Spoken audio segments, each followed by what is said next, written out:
दोस्तों आज की डिबेट में हम देखेंगे जब बीजेपी सांसद मनोज तिवारी बोलता है कांग्रेस पार्टी वाले लोग मोदी को जिंदा गाड़ देंगे, डंडों से मारेंगे, बोलते हैं मोदी को नीचा दिखाने की कोशिश करते हैं और कांग्रेस पार्टी टुकड़े टुकड़े गैंग का साथ देने वाली पार्टी है। इस पर कांग्रेस प्रवक्ता आलोक शर्मा बोलता है बीजेपी के कुछ लोग राहुल गांधी की जीभ काटने वालों पर इनाम दे रहे हैं। बीजेपी पार्टी के मंत्री सांसद को थोड़ी भी शर्म नहीं आती। और आखिर में आलोक शर्मा मनोज तिवारी को कहता है तुम भी गाली देना शुरू कर दो, जल्दी ही तुम्हें प्रमोशन मिल जाएगा। ऐसा बोलकर मनोज तिवारी को जबरदस्त तरीके से धोता है। दोस्तों वीडियो का लास्ट पार्ट बिल्कुल भी मिस मत करना, क्योंकि वीडियो के अंत में आलोक शर्मा ने गोदी एंकर अंजना ओम कश्यप को भी बहुत बुरी तरीके से जलील किया है। तो चलिए वीडियो शुरू करते हैं। चालू करो बे। सांसद जी, ये तरविंदर सिंह साहब जिन्होंने राहुल गांधी जी के लिए ऐसा बोला, ये संजय गायकवाड़ जो कि शिंदे गुट के शिवसेना के विधायक हैं जिन्होंने 11 लाख का इनाम रख दिया, या फिर रवनीत सिंह बिट्टू जो कि कांग्रेस से ही बीजेपी में आए हैं, उन्होंने आतंकी कह दिया, इन तीनों के खिलाफ आपकी पार्टी क्या करेगी? Good question. देखिए, रवनीत सिंह बिट्टू जी किस कॉन्टेक्स्ट में बोले हैं वो हमें पूरी बात को सुनना चाहिए। रही दूसरे दो लोगों की बात, भाजपा उसका समर्थन नहीं करती। आलोक जी, वो कह रहे हैं कि भाजपा इसका समर्थन नहीं करती है। नहीं, ये बात अगर सांसदों को नहीं पता, देश के गृह मंत्री को नहीं पता कि किस लीडर ऑफ अपोजिशन कहा जा रहा है, तो बड़ा दुर्भाग्य है किस तरह का लोकतंत्र देश में चल रहा है। देश के गृह मंत्री सवालों से भागते हुए नजर आ रहे हैं। मनोज तिवारी जी स्वयं उस संसद के उसी सदन के सदस्य हैं, इनको कंटेक्स्ट ही नहीं पता अभी तक। किसी को भी किसी भी कंटेक्स्ट में कह देंगे क्या मनोज जी? कोई भी कंटेक्स्ट हो, आप कैसे कह सकते हैं? किसी को आलोक जी, किसी प्रधानमंत्री को डंडे मारने की बात करेंगे क्या? आप नहीं, आपने एक मिनट, प्रधानमंत्री को डंडे मारने की बात करेंगे क्या? सुनिए मेरी बात। बेरोजगारी की बात थी और बेरोजगारी के परिप्रेक्ष्य में एक मुहावरे का उपयोग हुआ। आप उसकी तुलना किसी लीडर अपोजिशन को आप कह देंगे। और सच्चाई यह है कि मोदी जी आज तक एक प्रेस कॉन्फ्रेंस नहीं कर पाए हैं।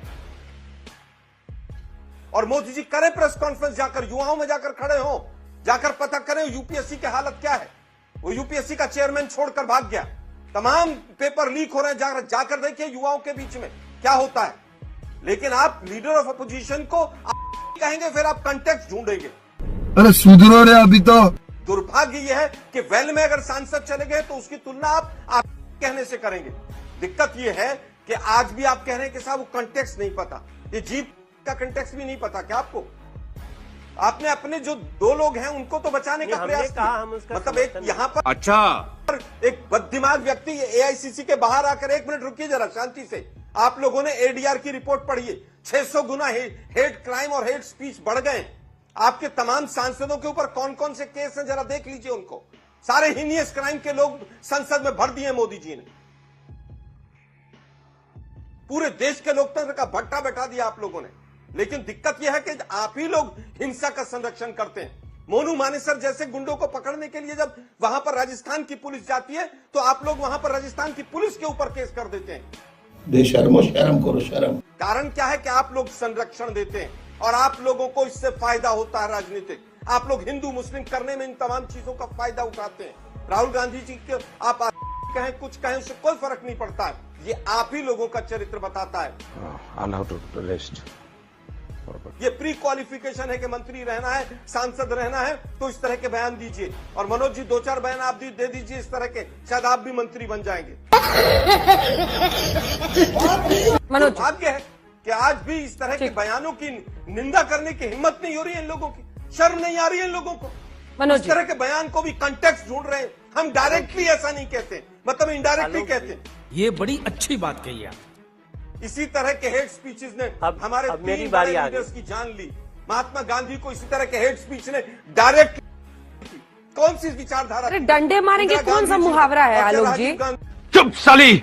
आलोक जी, डंडे मारेंगे कौन सा मुहावरा है? कहाँ का मुहावरा है? डंडे पड़ेंगे। देखिए अंजना जी, आप मोदी जी को हमारी बताइए, सुनिए जरा एक बात, सुनिए। डंडे पड़ेंगे, एक मिनट, डंडे पड़ेंगे, डंडे पड़ेंगे एक मुहावरा है कि अगर आप गलत काम करेंगे तो जनता डंडे मारेगी आपको। सही पकड़े हैं। डंडे वो वास्तव में नहीं पड़ते कि अगर आप राजनीति में ठीक से नहीं रहेंगे तो जनता डंडे मारेगी आपको। मनोज तिवारी जी जवाब दीजिए। लेकिन आप आज पूरी तरह से मोदी जी के बचाव में पूरा होमवर्क करके बैठी। बात तो सही है। आपको तो यही प्रॉब्लम है आपके जीवन की, किसके बचाव की और किसके सवाल की। खाली एक तरफा सवाल आपसे करते रहे या उनसे करते रहे। आज मैंने क्या तीनों का जवाब नहीं दिया है? आप ना सोशल मीडिया पर ये वाहवाही और ताली बटोरने के लिए बेवजह के आप हमले मत किया कीजिए आलोक शर्मा। चली ना, ये बहुत गलत तरीका है जो आप हमेशा करते हैं। एक तरफा बात नहीं होगी, आपसे भी प्रश्न किया जाएगा। तीनों नेताओं की बाइट। आप चुप रहिए, अब चुप रहिए। अब आपको मैंने 1000 बार कहा है, आवाज नीचे कीजिए इनकी। रोज बैठ के यहाँ पर इनका तरीका यही हो गया है, इसकी माँ का हमेशा माध्यम पर हमला करना, चीखना, चिल्लाना और उसके बाद से प्लीज सर, प्लीज बहुत हो गया सर, बहुत हो गया। अति से भी ज्यादा अति आगे निकल चुके हैं आप। हर दिन आप शो पर आकर मीडिया पर हमला करते, मेरे शो पर मत कीजिएगा। बहुत हो गया। आलोक जी डंडा दोनों तरफ के सवाल उठ रहे हैं और तीनों नेताओं के बयान सुनाए जिन्होंने राहुल जी के खिलाफ बोले हैं। एक सवाल पूछ लो तो होमवर्क कर लिया है ना, आके आपके गुणगान गाएं, और वो नहीं करेंगे। हम पूछेंगे आपसे सवाल। ये सब दोगलापन है। आलोक, मनोज जी जवाब दीजिए उनकी मैं बात। आलोक जी से पूछना चाहता हूं, आप डंडे मारने को तो मुहावरा बता देते हैं, लेकिन हम बोल रहे हैं किस कंटेक्स्ट में ये शब्द प्रयोग किया हुआ, उसमें आप हमको सारा अटैक कर देते हैं।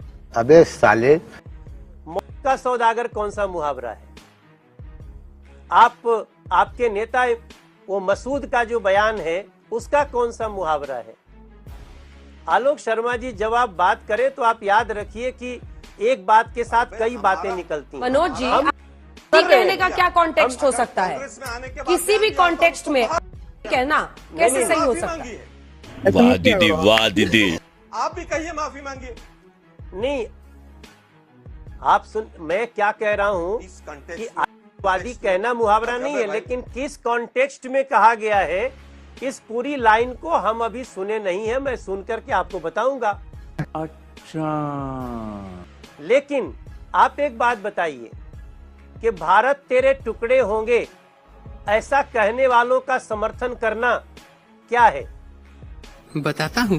मैं समझता हूं आलोक जी शायद इसका जवाब दें कि अगर आपको लगता है कि पॉलिटिकल युद्ध भी विदेशों में जाकर के लड़ते हैं, अगर यही परिपाटी है कांग्रेस की, यही राजनीति है, तो हम तो ऐसी राजनीति, हम तो जयप्रकाश नारायण जी की धरती से आते हैं, हमने ऐसी राजनीति तो नहीं देखी। अच्छा, भारत टुकड़े करने वालों का सपोर्ट कर रहे हैं, उनको मेट्रो में लेके घूम रहे हैं।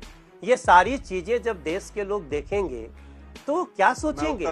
हाँ बेटा, लगता है तुम गू खा के ही मानोगे। आप हमको बता दीजिए कि का सौदागर कौन सा मुहावरा है। आप बता दीजिए कि हम गाड़ देंगे, प्रधानमंत्री को गाड़ देंगे, ये कौन सा मुहावरा है? बताइए साहब हमको। रुक, तेरे को बताते तेरी माँ की। अब जवाब दीजिए आलोक जी, जवाब दीजिए। और इमरान मसूद जिसकी आप बात कर रहे हैं, तो मेरी रिसर्च टीम ने अभी मुझे बताया है कि जब उन्होंने ये बयान दिया था तब वो कांग्रेस पार्टी के ही उम्मीदवार थे। ठीक है, दोनों का जवाब दीजिएगा। क्या बात करते हैं अंजना जी? आपकी रिसर्च टीम ने गलत बताया। जिस समय पर बयान दिया गया था उस समय सपा 2014 और उन्होंने माफी बयान मांगी, 2014 का है। माफी मांगी। 2014 में हमारी पार्टी में नहीं रहे होंगे। आपकी रिसर्च टीम को कहिए दोबारा से उसको चेक करें। प्यारी समझ गई। आप विदेश की भूमि पर आ जाते हैं। हम कंफर्म्ड है, आप देखिए सर। ये मोदी जी, मैं भी देख लूंगा, आप चिंता ना करें। ये मोदी जी के वक्तव्य हैं, इनको भी चलवा दीजिए विदेश की भूमि पर। अभी मजा आएगा ना भिड़ो। जो 85 पैसा घिस लेता था सरकार, क्या पता नहीं पिछले जन्म में क्या पाप किया था। पिछले जन्म में क्या पाप किया था? अंजना जी, कोई पाप करके आए थे आप? जो आपका 2014 से पहले जन्म हुआ या मेरा जन्म हुआ, क्या हम पाप करके आए थे? ये कोई सरकार है, ये कोई लोग है। वाह मोदी जी, वाह वाह वाह। चलो छोड़ो, चले जाएंगे। छोड़ो यार, डूब गए, कुछ होगा नहीं। अरे भगवान बचाए भाई, पता नहीं पिछले जन्म में क्या पाप किएगा, हम हिंदुस्तान में पैदा हुए। देख रहा है बिनो। हमारे यहाँ पहले जो सरकारें थी वो इस बात का गर्व करती थी कि हमने ये कानून बनाया, हमने वो काम देखा होगा, यही बात चलती थी, हमने ये काम। सरकार की अपनी अनिर्णायकता के कारण, नेताजी के कारण। अंजना जी, इतने बयान हैं मोदी जी के कि जिन्होंने विदेश में जाकर पूरे देश को बदनाम किया। क्या बात है सर, क्या बात है सर। इमरान मसूद पर फिर से आपसे प्रश्न कर रही हूँ।